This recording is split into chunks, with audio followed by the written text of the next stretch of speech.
ایک یہودی نے آقا کو دیکھ لیا تھا، ایک یہودی بچے نے آقا کو دیکھ لیا تھا. اسے کیا ملا؟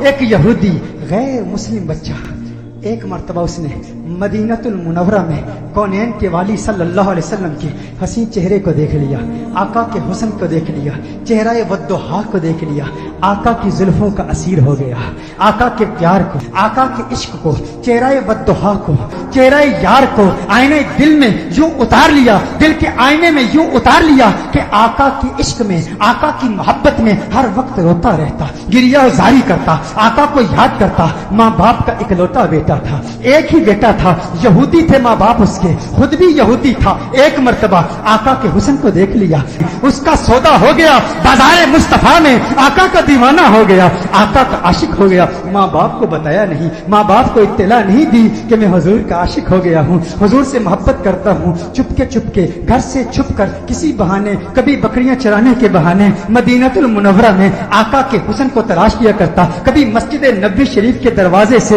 چپ کے آقا کا حسین چہرہ دیکھ لیا کرتا تھا، آقا کے حسن کو دیکھتا، آقا کی عظمتوں کے ترانے الاپتا. ایک وقت گزر گیا، ایک مدت بیت گئی، آقا کا دیدار نہیں ہوا. تمنائے دیدار مصطفیٰ صلی اللہ علیہ وسلم میں بیمار ہو گیا، بیمار عشق مصطفیٰ ہو گیا. اس قدر بیمار ہوا کہ بستر علالت کو اپنا بچھونا بنا لیا. وہ بستر پر آ گیا، ماں باپ پریشان ہیں، حیران ہیں، اسے کیا ہوا، اچانک اسے کیا ہو گیا. بے شمار فزیشنز کو بلایا، اپنے وقت کے معالج حکیموں کو بلایا، اطباء کو بلایا، لیکن کسی کو پتہ نہ چلا اس کا مرض کیا ہے، اس کا مرض کیا ہے. کوئی ظاہری سمپٹمز نظر نہیں آ رہے، زخم نظر نہیں آ رہا، گویا زبان ہاتھ سے کہہ رہا ہے یہ زخم طیبہ ہے، یہ سب کو نہیں ملتا، کوشش نہ کرے کوئی اس زخم کو سینے کی. ماں باپ پریشان، رشتہ دار پریشان، عزیز و اقارب پریشان. اسے کیا ہو گیا، اچانک کیسے بیمار ہو گیا. بیماری شدت پکڑ گئی، اس قدر بیمار ہوا، ایسا بیمار ہوا کہ وہ شام بھی آ گئی جو اس کی زندگی کی آخری شام تھی. اب آواز اس کی بہت کمزور ہو چکی تھی، بہت پست ہو چکی تھی. چاہتا تھا کسی طرح مدینے والے کا دیدار کر لوں. یہودی ہے، ابھی تک ایمان نہیں لایا، آقا کا دیدار کرنا چاہتا ہے.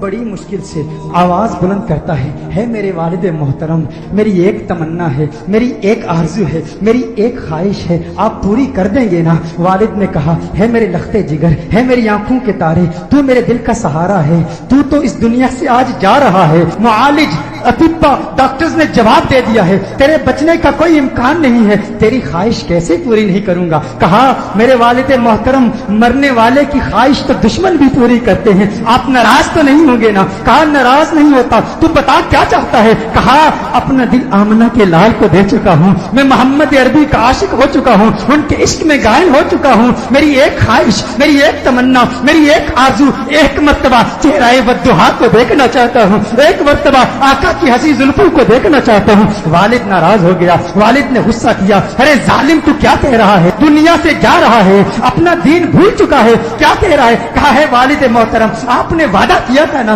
آپ نے کہا تھا میری آخری خواہش پوری کریں گے. والد نے کہا میں نے وعدہ کیا تھا، تو میرا اکلوتا بیٹا ہے، تیری خواہش پوری کروں گا. آقا کی بارگاہ میں پیغام پہنچایا گیا، رسول اللہ صلی اللہ علیہ وسلم کی بارگاہ میں پیغام پہنچایا گیا. ایک یہودی ہے پر ہے آپ کا دیوانہ، آپ کا عاشق ہے. میرے آقا رحمت للعالمین ہیں، وہ ساری کائنات کے لیے رحمت ہیں، فقط مسلمانوں کے لیے رحمت نہیں، وہ ہر مذہب سے تعلق رکھنے والوں کے لیے رحمت ہیں، فقط انسانوں کے لیے رحمت نہیں، وہ تو نباتات کے لیے رحمت ہیں، وہ تو جمادات کے لیے رحمت ہیں، وہ تو شجرات کے لیے رحمت ہیں، وہ تو جنات و ملائکہ اور ساری کائنات کے لیے رحمت ہیں. میرے آقا کا انداز دل برانہ دیکھیے. میرے آقا نے صحابہ سے فرمایا صحابہ اٹھو، ایک یہودی ہے پر مجھ سے پیار کرتا ہے، دنیا سے جا رہا ہے، آؤ اس کے پاس چلتے ہیں. میرے آقا یہودی بچے کے گھر میں چلے جاتے ہیں. وہ یہودی بچہ آقا کا انتظار کرتے کرتے اب اس کی آنکھیں بند ہو چکی تھی. والد اس کے قریب کھڑا تھا. والد نے کہا ہے میرے لختے جگر، ہے میرے بیٹے، آنکھیں کھول، آنکھیں کھول، آنکھیں کھول، دیکھ تیرا پیار آ گیا ہے، دیکھ تیرا محبوب آ گیا ہے.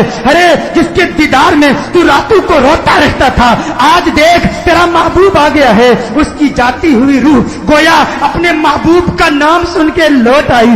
آنکھیں کھولتا ہے، آقا کا چہرہ دیکھتا ہے، آقا سے عرض کرتا ہے، کہتا ہے یا رسول اللہ صلی اللہ علیہ وسلم، آقا آپ کا حسین چہرہ دیکھنے کا خواہش مند تھا، آج دیدار ہو گیا. ایک تمنا، ایک آرزو، یا رسول اللہ